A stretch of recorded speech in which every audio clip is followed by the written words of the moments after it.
contingency plan. Now, the contingency plan was, you have all the video, Tim, so we'll go into Port-au-Prince, into the belly of the beast, we'll invite all the media, and we'll expose the truth. And because they don't realize we filmed everything because it's all hidden cameras, right? Oh, right. We have everything filmed. So the judges that were corrupt made up a false story about what happened and made that the official record. Well, we have the video. And so the Rotary Club of Port-au-Prince said, we'll host the event. We can promise you safe passage to the event. But once you expose, we don't know how high up this goes. It could go so high up that you're never going to leave the country alive. And that was why it was so crazy. So, and then it gets worse. The stakes increase when they say to me, okay, the Rotary Club comes back to me and they say, look, no media will come unless you bring a famous Haitian, someone they consider famous. I said, who's that? You get like Shaggy or something? Right, exactly. It's like, who do you want me to bring? And they give me this list. And number one on the list is U.S. Congresswoman Mia Love. She's of Haitian descent. And I thought they were joking or they knew something because at the time I didn't know any Congresswoman people except for my own, like the one that represents me who lives a few blocks from my house. And it happens to be Mia Love, believe it or not. And so I said, you must know that I know her, right? No. She's just the name that the media gave amongst a couple of names. And so I call Mia Love and I say, Mia, listen, as a friend, I'm going to ask you to say no to this request.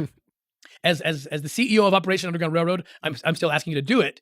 And I told her this, I said, I need you to come down and just bust these guys out with me. And I said, honestly, we could die. Like, we could literally be ambushed on the way out. It's like a Jim Jones thing where they killed that congressman. You remember that? Yes. Ever hear about that? Yes, that's right. So we're sitting there and we do it. And she stands up brave and she speaks fluent Creole, Haitian Creole. So she's just killing it.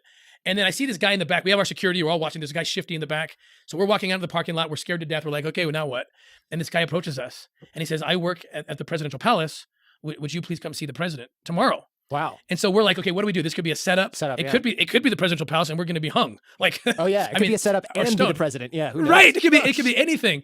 So we decided to go for it. And Mia's so brave. She's braver than me. She's like, I don't care. Let's do this.